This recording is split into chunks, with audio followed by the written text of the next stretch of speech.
आपण पाहत आहात आपल्या हक्काचे प्रतिध्वनी न्यूज. मिरजेत इलेक्ट्रिक कार घरात घुसली, 2 दुचाकीस्वार किरकोळ जखमी. मिरज प्रतिनिधी कळवतात की मिरज शहरातील गणेश तलाव परिसरातील बॉम्बे विक्रीकडे जाणाऱ्या वळणावर मंगळवारी सकाळी सुमारे 8:30 वाजण्याच्या सुमारास एक इलेक्ट्रिक कार अचानक रस्त्यालगतच्या घरात घुसल्याची घटना घडली आहे. या अपघातात 2 दुचाकीस्वार किरकोळ जखमी झाल्याची माहिती मिळाली आहे.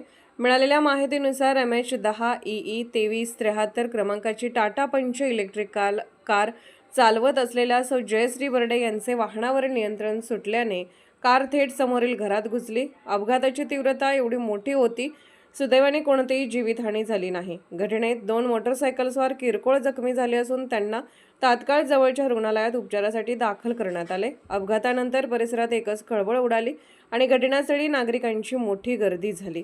स्थानिक नागरिकांच्या मते संबंधित रस्ता आधीच अरुंद असून येथे वाहतुकीची मोठी वर्दळ असते. त्यात मंगळवारचा साप्ताहिक बाजार असल्याने परिसरात मोठी गर्दी होती. प्रत्यक्षदर्शींनी सांगितले की चालकाचा पाय ब्रेकऐवजी चुकून एक्सेलेटरवर गेला असावा अशी चर्चा घटनास्थळी सुरू होती. मात्र अपघाताचे नेमके कारण अधिकृत तपासानंतरच स्पष्ट होणार आहे. घटनेची माहिती मिळताच पोलिसांनी तातडीने घटनास्थळी धाव घेतली. अपघातानंतर कोणताही अनुचित प्रकार घडू नये यासाठी पोलिसांनी परिस्थिती नियंत्रणात ठेवत पंचनामा व पुढील कार्यवाही सुरू केली आहे.